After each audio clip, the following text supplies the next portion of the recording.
안녕하세요, 동화입니다.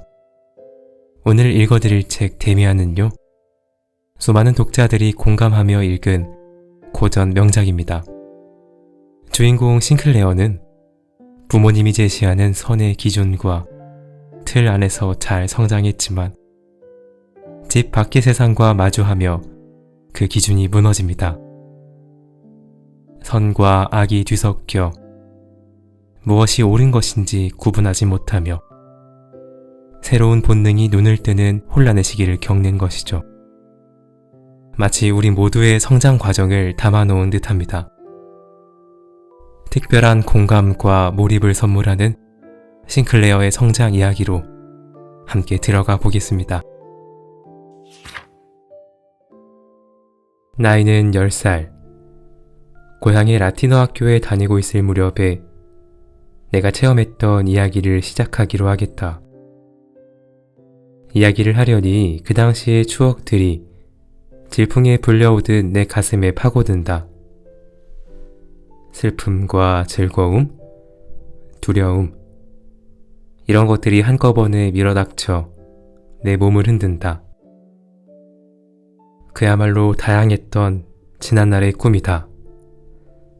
어둠침침한 뒷골목, 화려한 건물, 시계탑, 그 시계의 소리, 여러 사람들의 얼굴 등이 뇌리에 되새겨지고 아늑하고 따뜻한 방이나 유령이라도 나올 것 같은 음산한 방, 꽤나 역한 냄새를 풍기던 토끼집, 그 토끼를 기르던 하녀, 약을 다리는 냄새나 말린 과일 냄새가 코를 찌르던 부엌이며 헛간 등이 눈앞에 선하게 떠오른다. 거기에는 두 개의 세계가 한데에 얽혀 있었다. 그리고 그 세계의 양쪽 끝에서 낮과 밤이 찾아오는 것이었다. 한쪽 세계는 아버지의 집이 있었다. 그 세계를 이루고 있는 것은 아버지와 어머니, 사랑, 엄격한 가풍, 광명과 청아한 공기 등이며 그 세계에 살고 있는 사람들은 품행도 격조가 높았고 옷차림도 단정했다. 아침 예배와 찬송가를 부르는 곳도 그 세계이며 크리스마스에 파티가 열리는 곳도 역시 그 세계였다. 거기에는 미래로 통하는 직선적인 길이 있었다. 의무와 책임, 양심의 가책과 지혜가 있었다. 그러므로 푸른 하늘처럼 맑고 깨끗하며 아름답고 절제가 있는 생활을 하려면 그 세계로 돌아가지 않을 수 없었던 것이다. 또 하나의 세계는 내 집 한가운데서 이미 시작되고 있었는데 그것은 아주 동떨어진 세계였다. 냄새도 달랐고 말투도 달랐으며 장래성이나 요구도 달랐다. 그 제2의 세계에는 하녀와 소년이 살고 있었으며 괴기한 이야기와 스캔들이 그치지를 않았다. 너무 어이가 없어서 기가 막히는 일, 뜬구름처럼 정체를 알 수 없는 일들이 파도처럼 밀려오는 곳이다. 그 세계에는 도살장도 있고 형무소도 있다. 고주망태가 된 주정뱅이가 있는가 하면 아낙네들의 귀따가운 입씨름도 있다. 외양간에서는 암소가 새끼를 낳고 마곡간에서는 늙은 말이 쓰러진다. 이야기라고 하면 강도나 살인이나 자살에 대해서 짓거리는 것뿐이다.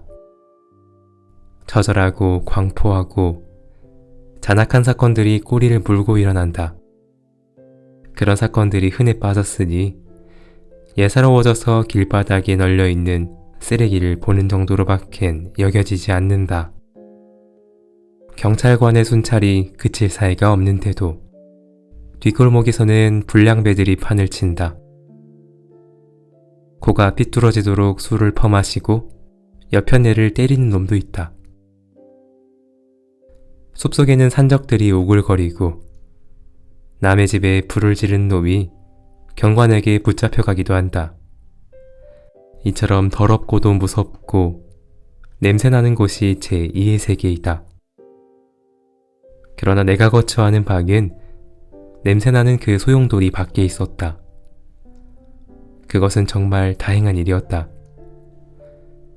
집에 돌아가면 평화와 질서와 안녕이 있고 의무와 양심, 관용과 사랑이 있다. 그것은 멋있는 일이다. 그러나 그것과는 전혀 다른 세계, 고막이 찢어지도록 시끄럽고 음산하며 폭력이 난무하고 잔악한 것이 존재한다는 것도 멋있는 점이었다. 그런 것이 어째서 멋있느냐고 반문할지도 모르겠지만 그러한 세계에서 한 걸음만 건너뛰면 어머니의 품속으로 도망쳐갈 수 있지 않은가. 그러니 멋있는 일이라고 할 수밖에 없다. 그런데 아무래도 기묘하게 생각되는 것은 이 동떨어진 두 개의 세계가 서로 이웃해 있는 정도가 아니라 얽히고 설키어 한데 겹쳐 있다는 사실이다. 예를 들면 우리 집 하녀인 리나가 그렇다. 저녁 기도를 올릴 때면 그녀는 양친이 거처하는 방 문가에 앉아 깨끗하게 씻은 손을 앞치마 위에 올려놓고 맑고 높은 목소리로 찬송가를 부르는데 그럴 때 리나는 완전히 양친의 세계에, 우리의 제1의 세계에 질서와 평화가 있는 밝은 세계에 속해 있다. 그러나 곧 그 뒤 부엌이나 장작을 쌓아둔 광 같은 데서 머리가 없는 괴물의 이야기를 들려주거나 부족한 앞에서 이웃 아낙네들과 싸우기도 한다. 이때는 아주 딴 사람이 되어 전혀 다른 세계, 즉 제2의 세계에 속해버리고 비밀의 베일 속으로 자취를 감추는 것이다. 이것은 그녀뿐만이 아니라 이 겹쳐진 양극의 세계에서 살고 있는 모든 사람들이 그랬으며 내 경우가 특히 심했다. 분명히 나는 밝고 올바른 세계에 속해 있었고 그 세계에서 살고 있는 내 양친의 아들이었다. 그러나 도처에 이와 같은 별도의 세계가 있었다. 그리고 나는 이 세계에서 생활하고 있는 것이다. 물론 양심의 가책이나 불쾌감, 불안감 같은 것을 느낄 때가 가끔 있었지만 어쨌든 나는 제2의 세계에 속해 있는 셈이다. 아니, 속해 있는 셈이라는 정도가 아니라 이 세계에서 상주하는 사람인 것이다. 양심의 가책이나 불안감으로 가슴을 죄일 때가 있는 반면 이 세계에서 산다는데 어떤 보람마저 느끼기도 했고 여기에서 밝은 세계로 돌아가는 것이 아무리 필요하고 좋은 일이라고 해도 어딘가 모르게 지겹고 살맛이 안 나는 나라로 되돌아가는 것처럼 생각될 때가 자주 있었다. 내 인생의 목표가 내 양친처럼 훌륭한 사람이 되어 밝은 세계에서 순수하고 질서정연한 생활을 보내는 데 있다는 것을 나 자신도 알고 있다. 그러나 그 세계로 가는 길은 멀고 거기에 도달하자면 우선 여러 학교를 졸업하고 대학에 들어가 어려운 시험을 치르지 않으면 안 된다. 그런데 곤란한 것은 이 길을 걷자면 언제나 캄캄한 또 하나의 세계 곁을 지나지 않으면 안 된다는 사실이다. 그 곁을 지나다가 자칫하면 캄캄한 세계에 빠져들어 어두움의 밑바닥에 가라앉아 버리는 일이 생길지도 모른다. 이러한 가능성은 충분히 있다고 봐야 할 것이다. 밝은 세계로 가려다가 발을 헛디뎌서 어두운 세계로 굴러떨어진 사람들의 입맛은 경험담을 나는 여러 번 들었다. 제2의 세계에 걸려들어 탕화가 되어버린 아이들에게는 자기네 아버지 곁으로, 즉 선으로 복귀하는 것이 구원을 받는 하나의 방법이 되어 있었다. 과연 그렇다. 나도 그렇게 하는 것이 올바른 일이라고 느낀다. 그래도 내 마음은 악인이나 불량배가 날뛰는 어두운 세계를 동경할 때가 있다. 그것은 나로서도 어쩔 수 없는 일이었다. 솔직히 털어놓고 이야기하지만 어두운 세계에서 삐뚤어진 삶의 그늘 속에 묻혀있던 탕아가 올바른 길로 돌아간다는 것을 나는 퍽 섭섭하게 생각할 때가 있었다. 그러나 이런 것은 입 밖에 내어도 안 되고 생각해도 안 될 일이었다. 다만 그것은 하나의 예감으로서, 하나의 현실적인 가능성으로서 가슴 밑바닥에 깔아놓고 있을 뿐이었다. 악마라는 것을 생각할 때도 어두컴컴한 뒷골목에 나타난다는 것은 상상할 수 있었지만 설마 내가 살고 있는 세계, 내 방에 나타나리라는 것은 도저히 생각할 수 없었다. 누나들도 밝은 세계에서 살고 있었다. 그녀들의 인품은 아버지와 어머니를 닮아 있었고 나보다도 인간미가 있고 품행도 단정하여 밝은 세계에서 올바르게 사는 사람으로서의 결점은 거의 없는 것처럼 보였다. 따지고 보면 얼빠진 짓을 곧잘 하고 또 어딘가 좀 모자라다고 생각되어지는 구석이 한두 군데가 아니지만 그 얼빠지고 모자라다는 것이 나만큼 깊이 마음속에 뿌리를 내리고 있지는 않았다. 그리고 그와 같은 그녀들의 결점이 내 경우와는 아주 다른 것으로 생각되었다. 왜냐하면 나는 악과의 접촉에서 얻는 고통이 내 힘으로는 감당할 수 없을 만큼 무거웠고 어두운 세계가 그녀들보다 훨씬 가까이 내 곁에 다가와 있었기 때문이다. 누나들은 적어도 내게 있어서는 양친과 마찬가지로 소중히 여기고 존경하지 않으면 안 되는 사람들이다. 그러니까 어쩌다가 싸움이라도 벌어지면 나중에는 반드시 싸움을 먼저 건 것은 내 쪽이니 누나들과 싸운 죄는 내게 있다고 빌었다. 이것은 내 양심 이상의 어떤 도덕규범 같은 속박에서 벗어날 수 없었기 때문이다.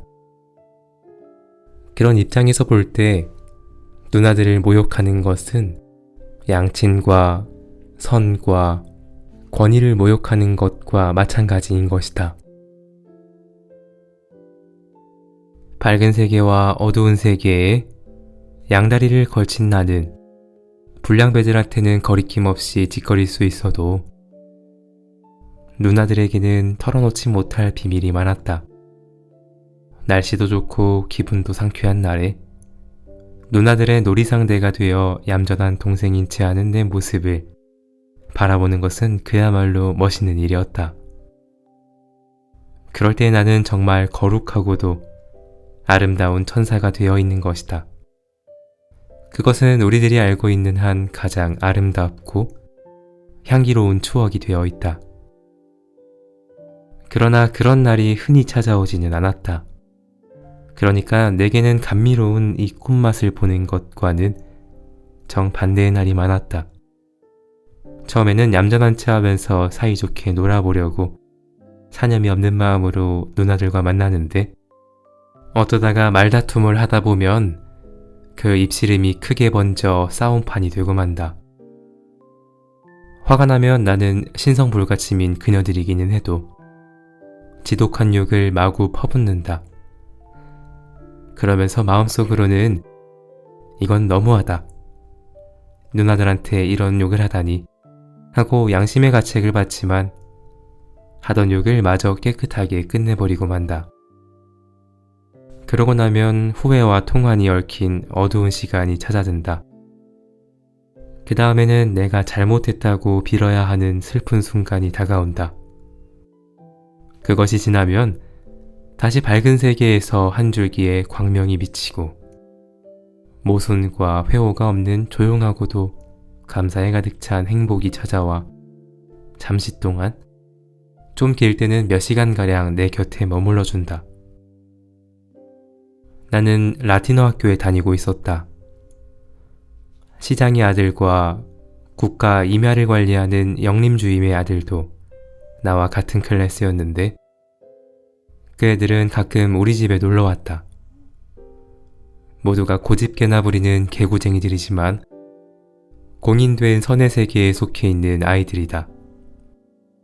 이미 한 이야기를 되풀이하는 것 같지만 나도 그렇다. 내가 사귄 애들은 그들뿐만이 아니다.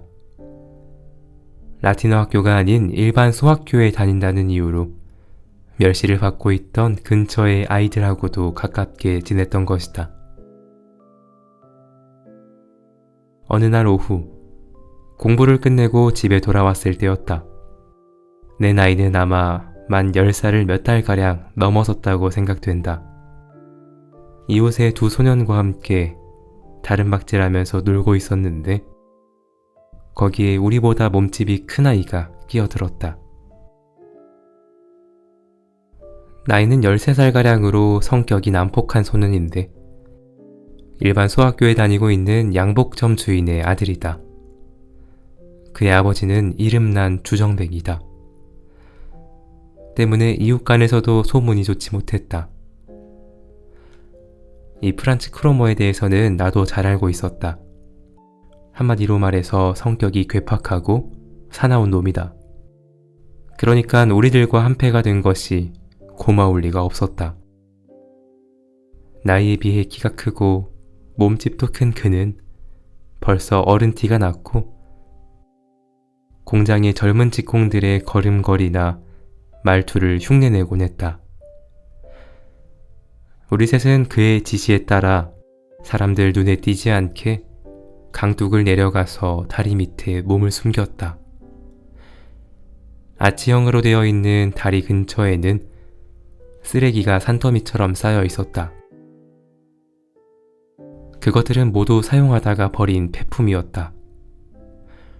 유리조각이나 녹슨 쇠붙이, 부서진 의자, 경대, 철사가 풀어진 들통 등이 양쪽 강가의 교각을 반 이상이나 메우고 있었는데 그 가운데에는 아직 사용할 만한 물건들이 더러 눈에 띄었다.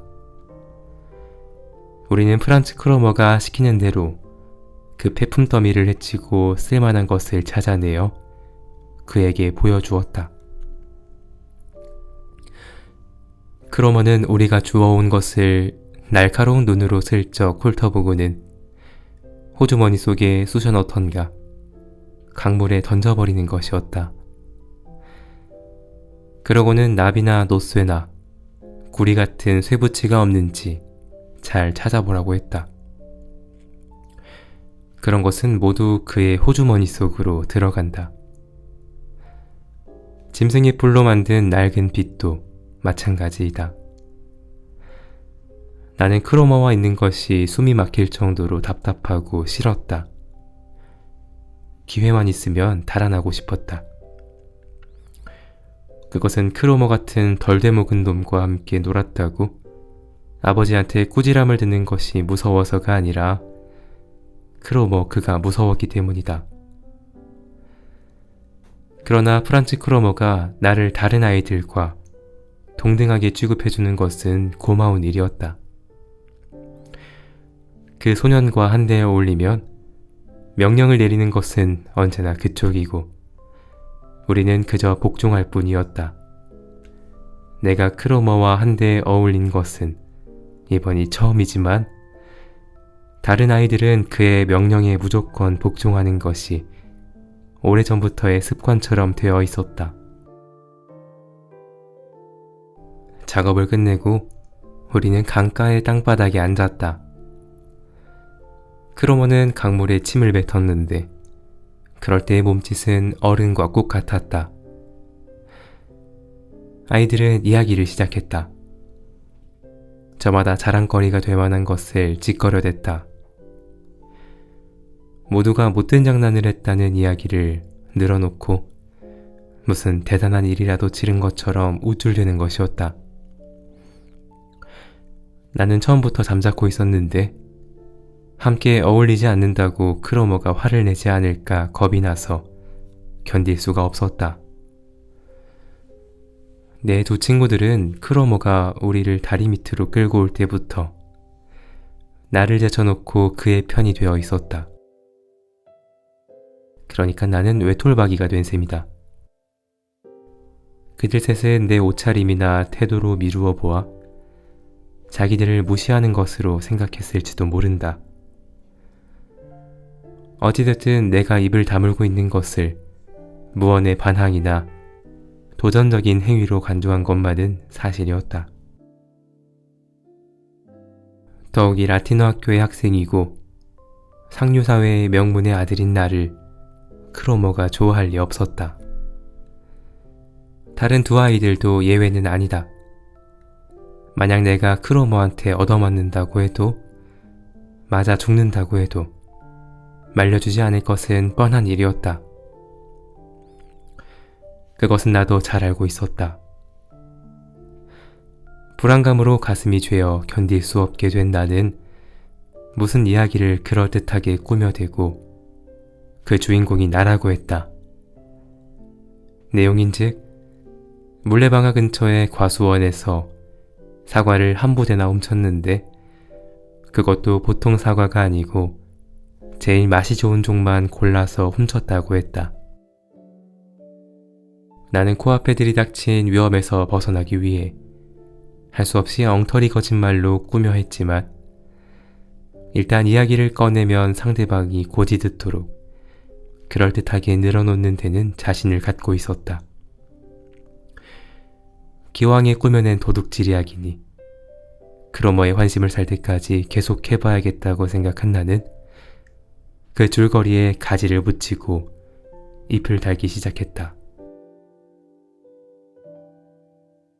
그런데 우리가 사과나무에 올라가서 사과를 따내리고 있는 동안에 한 놈은 망을 보고 있었어. 신나게 사과를 따고 있는데 부대가 꽉 찼으니 그만 내려오라잖아. 망을 보던 놈이 말이야. 그래서 내려가 보니까 정말 부대가 터질 지경이었어.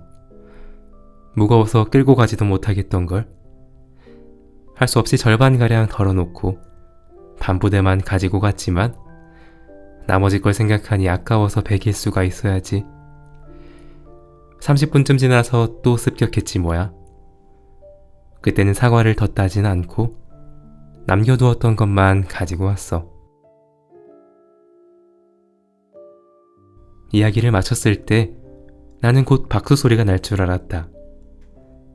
거짓말을 꾸며내다 보니 나중에는 너무 열이 올라서 그 이야기에 나 자신이 취해 있었기 때문이다.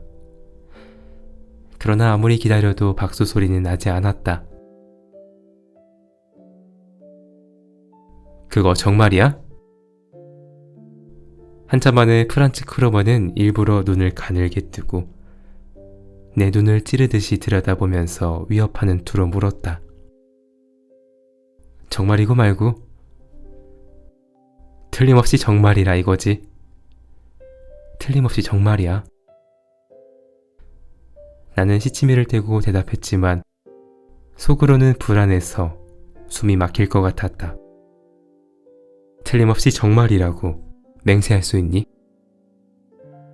가슴이 덜컥 내려앉는 것 같았으나 크로머의 말이 떨어지기가 바쁘게 그렇다고 대답했다. 그럼 하느님과 영원한 행복의 맹세를 걸고 다시 말해봐. 하느님과 영원한 행복에 맹세를 걸고. 나는 앵무새처럼 따라 말했다. 됐어. 크로머는 만족한 듯이 이렇게 말하고는 나를 쏘아보더니 얼굴을 저쪽으로 돌렸다. 휴, 이젠 살았구나. 나는 비로소 안도의 한숨을 내쉬었다. 그러나 숨소리가 상대방의 귀에 들리지 않도록 주의한 것은 물론이다. 그만 가자. 크로머가 몸을 일으켰을 때 나는 정말 기뻤다. 다리 위에 올라가자 나는 그의 눈치를 슬금슬금 살피다가 이젠 집에 가야겠다고 말했다. 그렇게 서두를 건 없어. 어차피 같은 방향으로 가는데. 크로머는 피식 웃으면서 말했다. 그리고는 앞장을 서서 건들건들 걸어갔다. 나는 다른 박질을 할 용기가 나지 않았다. 크로머는 우리 집 쪽으로 여전히 걸어가고 있었다. 집 앞에 도착하였을 때 노쇠로 만든 현관문의 손잡이와 유리창이 둔한 석양의 햇살을 반사하고 있는 것이 눈에 들어왔을 때 나는 두 번째로 안도의 한숨을, 그대는 다리 밑에서와는 달리 마음껏 길게 몰아쉬었다. 폭군으로부터 완전히 해방된 것이다. 어머니의 방에 열려있는 창문으로 커튼 자락도 보였다. 아, 이제야 겨우 내 집에 돌아왔구나. 이렇게 밝고 평화로운 세계에 돌아올 수 있다니 얼마나 고마운 일이냐. 나는 급히 문을 열고 뛰어들어 손을 뒤로 돌려서 손잡이를 잡아당겼는데 어느 틈에 따라 들어왔는지 프란츠 크로머가 내 뒤에 서 있지 않은가. 타일을 깐 현관 바닥에 떡 버티고 선 그는 내 팔을 우악스럽게 움켜쥐고는 그렇게 서두르지 말라니까 하고 나지막하면서도 귀청을 쩌렁쩌렁 울리는 목소리로 말했다. 나는 흠칫 놀라면서 그를 돌아다 보았다. 내 팔을 움켜잡은 그의 손은 무쇠처럼 단단했다. 이놈이 무슨 심술을 부리려고 이러는지 모르겠네. 나를 괴롭힐 작정이라도 하고 있는 걸까? 나는 생각했다. 큰 소리로 고함을 지르면 누가 달려나와서 나를 구해줄까? 하는 생각도 했다. 그러나 두 번째 생각은 버리기로 마음먹었다. 왜 그래? 무슨 일 있어? 나는 물었다. 뭐 별것은 아니야. 좀 묻고 싶은 게 있어서 잠깐 실례했을 뿐이야. 다른 애들한테는 말할 필요 없는 거니까. 뭐야? 말해봐. 나 2층에 올라가 봐야 해. 그 과수원 말이다. 주인이 누군가 알고 싶어. 너는 물론 알고 있겠지? 몰라. 나는 방앗간 주인 것이 아닌가 생각하지만 확실한 건 잘 몰라. 크로머는 갑자기 소나기에 힘을 주더니 내 팔을 비틀어 돌리면서 자기 앞으로 끌어당겼다. 나는 그의 얼굴을 정면으로 쳐다보지 않을 수 없는 자세가 되고 말았다. 그의 눈에는 아기가 가득 차 있었고 이 먼저리에는 심술궂은 미소가 떠 있었다. 얼굴 전체에 잔인한 힘이 넘치는 그런 표정이었다.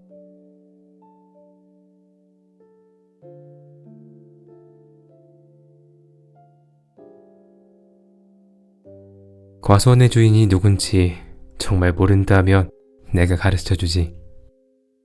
그 주인은 벌써부터 사과 도둑놈 때문에 골머리를 앓고 있었거든. 어떤 놈이 훔쳐가는지 가르쳐주면 이마르크를 준다고 했단 말이야. 그 도둑 대장이 꼬리가 이렇게 밟히고 말았으니 안 됐군. 이마르크라. 아니야 난. 뭐가 아니야? 한 놈은 망을 보고 몇 놈은 나무에 기어 올라가서 땄다고 아주 재미있고도 자세하게 내 입으로 말하지 않았어? 아니 하지만 프란츠, 설마 내가 한 말을 퍼뜨리지는 않겠지? 이렇게 말은 했으나 그의 명예심에 호소해봤자 아무 소용도 없다는 것을 나는 직감적으로 느꼈다. 그는 내가 살고 있는 세계와는 아주 다른 또 하나의 세계에 속해 있는 인간이다. 그런 인간에게는 배신행위쯤은 죄도 아무것도 아닌 것이다. 나는 그것을 분명하게 의식했다. 그런 면에 있어서는 그 다른 세계의 사람들은 우리와 판이하게 다른 것이었다. 퍼뜨리지 말라고? 그런 멍청이 같은 소리를. 이거 봐. 이마르크 은화가 작은 돈인 줄 아니?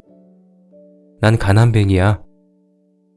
우리 집엔 너희 아버지처럼 돈 많은 사람이 없다는 걸 모르진 않을 테지.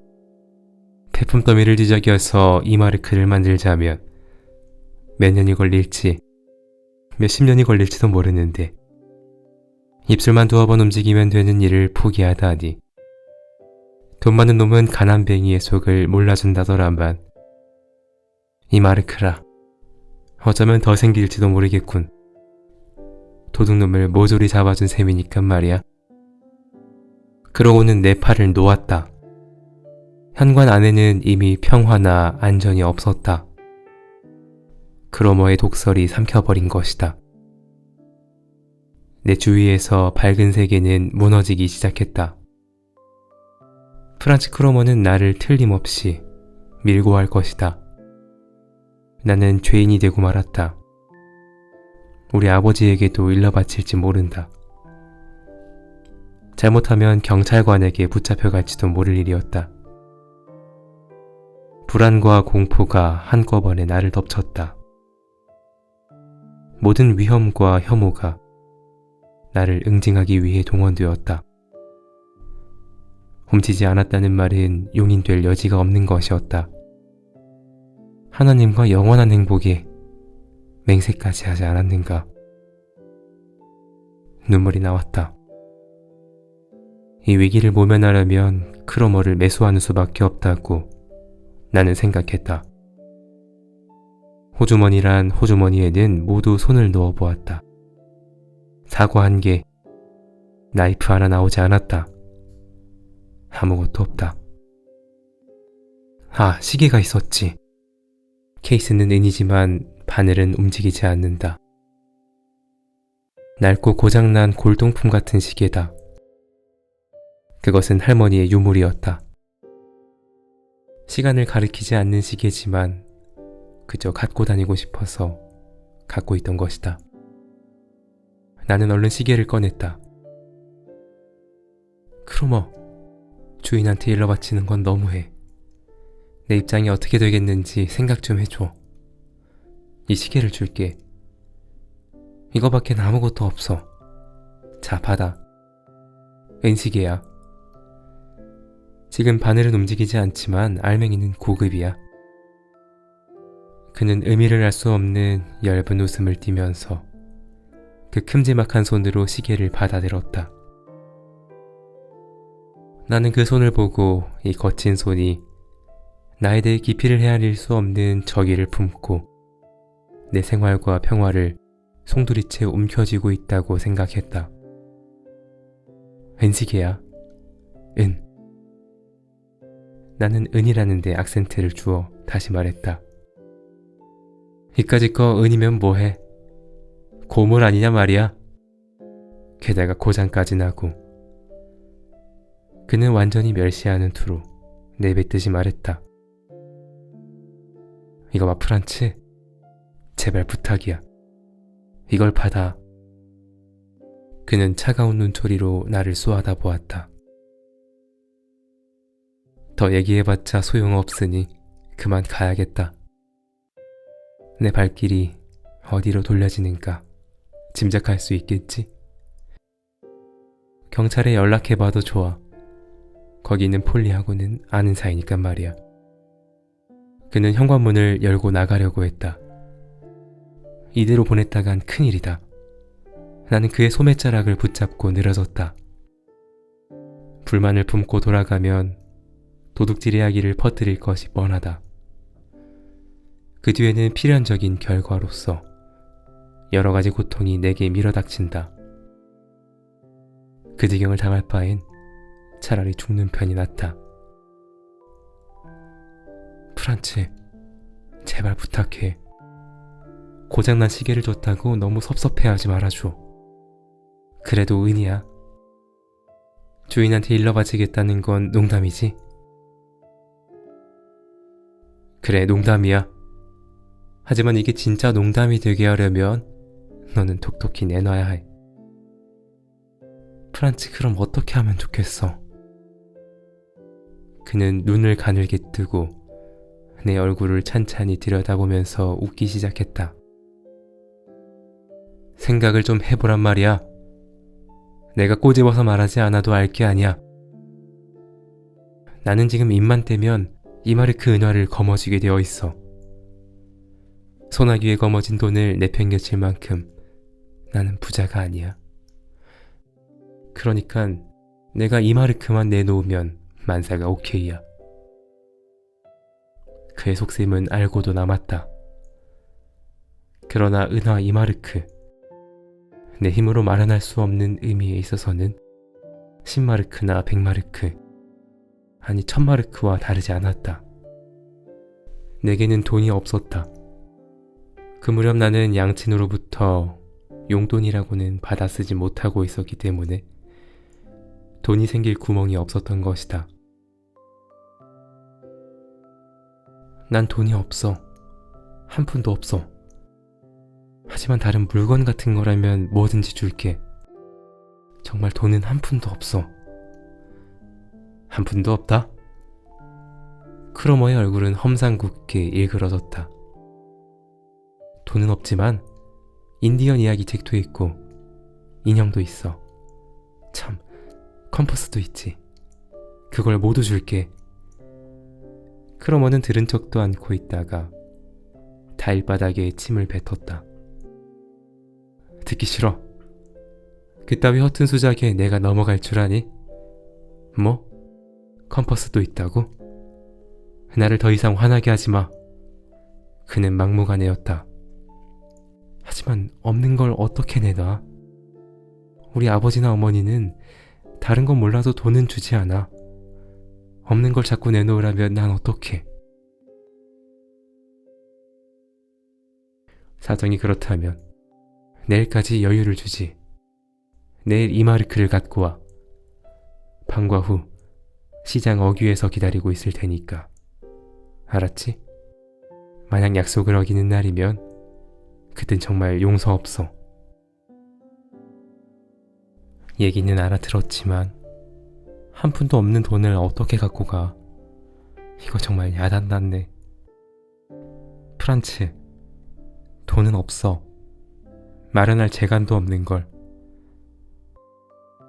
그런 것까지 내가 결정해줘야 하니? 너희 집은 부잔데 왜 돈이 없어? 죽는 신용하지 말고 내 말을 똑똑히 들어둬. 내일 밤과 후에 시장 어귀. 알았지? 프란츠 크로머는 무서운 눈으로 나를 노려보고는 아까처럼 입을 삐죽거리면서 침을 뱉어놓고 그림자처럼 사라져버렸다. 나는 계단을 올라갈 힘도 없었다. 내 생활에 파멸이 찾아온 것이다. 나는 계단의 맨 아래층에 웅크리고 앉아 꼼짝을 하는 채 어둠과 함께 밀려오는 불행에 내 몸을 맡겼다. 리나가 장작을 가지러 바구니를 들고 내려오다가 어두컴컴한 현관 계단 아래에서 울고 있는 나를 발견했다. 나는 리나에게 아버지나 어머니한테는 아무 말도 하지 말아달라고 부탁하고는 계단을 올라갔다. 창문 곁의 옷걸이에는 아버지의 모자와 어머니의 파라솔이 걸려 있었다. 나는 거기에서 가정과 양친의 한없는 애정과 그리움을 느꼈다. 방탕한 자식이 오래간만에 고향으로 돌아와 옛집에 이방 저방 둘러보고 동경과 회환의 눈물을 흘리면서 옛 냄새를 들이마셨을 때처럼 감사와 정성을 다하며 나는 그 모자와 파라솔에 인사를 보냈다. 그러나 그러한 것들은 이미 내 것이 아니었다. 아버지와 어머니가 살고 있는 밝은 세계, 평화롭고 질서가 잡혀있는 제1의 세계의 것이었다.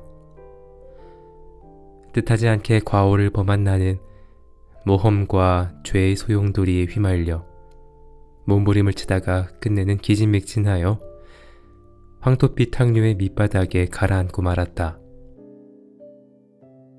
내가 다시 떠오르기를 기다리는 것은 적의 위협과 불안, 위험과 치욕일 뿐이었다. 그 모자와 파라솔, 현관의 선반 위에 걸려있는 커다란 그림 액자, 그리고 방에서 흘러나오는 큰 누나의 목소리, 모두가 정답고 그리웠다. 그 모든 것이 그때처럼 소중하게 여겨졌던 적은 없었다. 그러나 그 소중한 것들이 나를 위로해주지는 못했다. 소중하긴 하지만 이미 보물은 아니었다. 그리고 내 것이 아니었다. 그 모두가 내게 비난의 화살을 퍼붓고 있었다. 나는 밝고 조용한 그 세계, 깨끗한 그 세계에 뛰어들 만한 용기가 없었다. 내 발에는 털어버릴 수 없는 때가 묻어 있었다. 나는 내가 살던 세계와 아무런 관련이 없는, 그리고 그 세계가 전혀 알아보지 못하는 그림자를 안고 있었다. 지금까지 마음에 걸리는 일도 많았다. 그러나 그런 것은 내가 지금 집에 갖고 온 것에 비하면 어린애 장난감 같은 것에 지나지 않는다. 농담으로 돌려도 아무런 뒤탈이 없을 만큼 무가치한 것이다. 나는 지금 나를 저주하는 운명에 쫓기고 있다. 사방으로 쫓겨다니고 있다. 아무리 달아나도 그 운명의 손에서 나를 건져주는 사람은 아무도 없다. 어머니에게도 나를 지켜줄 만한 힘이 없었다. 가령 있다고 해도 나를 저주하는 운명의 손길이 지금 내 뒷덜미를 움켜쥐려 한다는 말을 어머니에게 할 수는 없다. 이렇게 된 이상 내가 저지른 죄가 도둑질이건 거짓말이건 그런 것은 아무래도 좋았다. 내 죄는 도둑질이나 거짓말에 국한되는 것이 아니다. 그렇다면 내 죄는 어디까지 뻗어나가는 것인가? 악마하고 악수를 한 것이 내가 저지른 죄의 근원이다.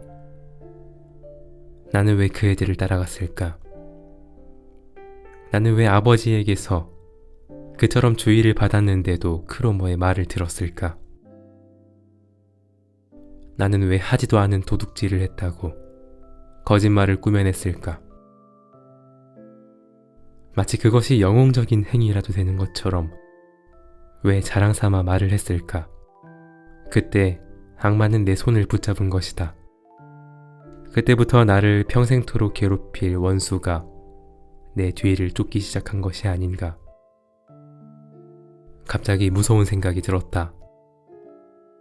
그러자 암흑의 세계를 향해 가속도적으로 치닫는 내 모습이 환상에서 현실로 돌아오는 것 같아서 온몸에 소름이 끼쳤다.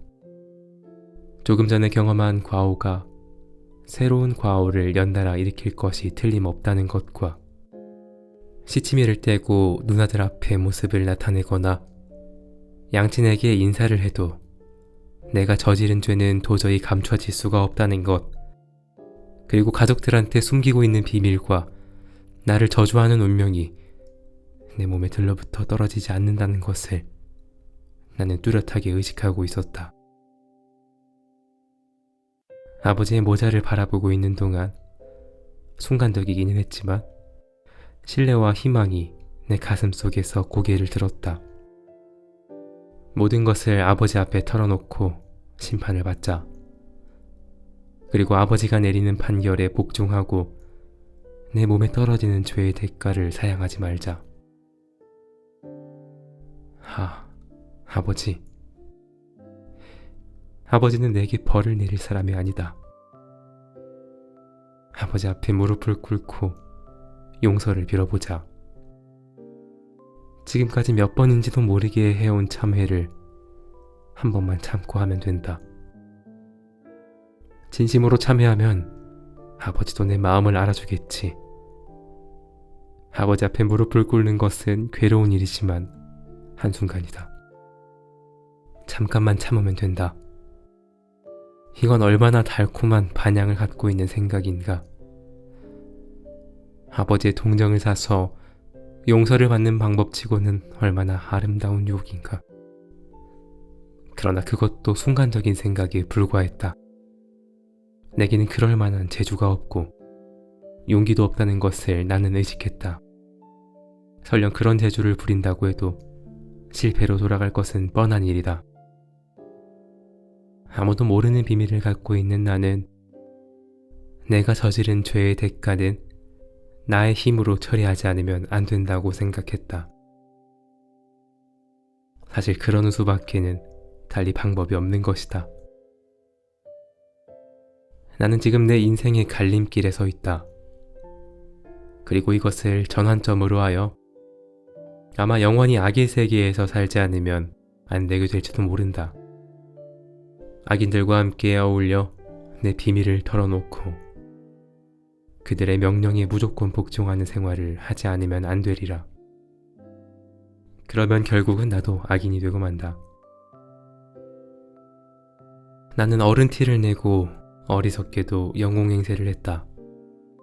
그 응보가 지금 눈앞에 닥쳐온 것이다.